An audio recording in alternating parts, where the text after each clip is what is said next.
जोंनि सासे बर'नि आगोमा अलंबार मनेश्वर ब्रह्म जाय बिथाङा 22 नभेम्बराव हरखाबै रुंसारि जायो। बिथांनि दिनै गोथार सारादु आरो ललित कला एकाडेमि मनेश्वर ब्रह्म बिथाङा जि बर' हारिनो जि बिहोमा होबाय महरगिरि हिसाबै आर्टिस्ट हिसाबै पेन्टिं खालामबाय आरो स्काल्पचार खालामबाय, बे हारिनि थाखाय गिदिर मोनसे सम्पद।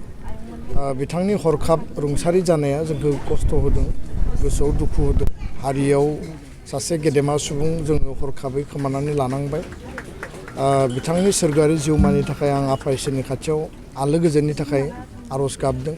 दिनै जों बे गोथार सारादुनि सानाव जों ज' जादों आरो गांसे बिथांनि मुङै बिसम्बि दिहुनदों, जेराव बिथाङा 1967आव बे हलिपारा गामियाव बिजनियाव जोनोम मोननायनि उननिफ्राय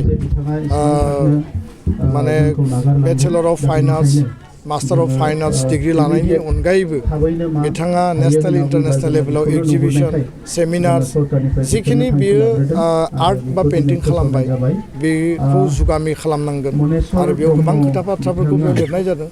आं मिजिंथिदों जे जोङो माहारियारि आफादफोरा ज' लोगो नांनानै, जोंनि मेलेमजिबि, जोंनि सानसुमै बयबो लोगो नांनानै इयुनाव जों बिथांनि मुङै मोजां बिमुं, बिथांखौ जोङो गोजौ मासियाव लाखिनायनि थाखाय, इयुन जोलैनो मिथिहोनांगौनि थाखाय जिखिनि हाबाफारि मावनांगौ दङ, जों ज' ज'यै हाबाफारिफोरखौ लालांनांगोन आरो बेखिनि खोथाखौनो आं फोरमायबाय।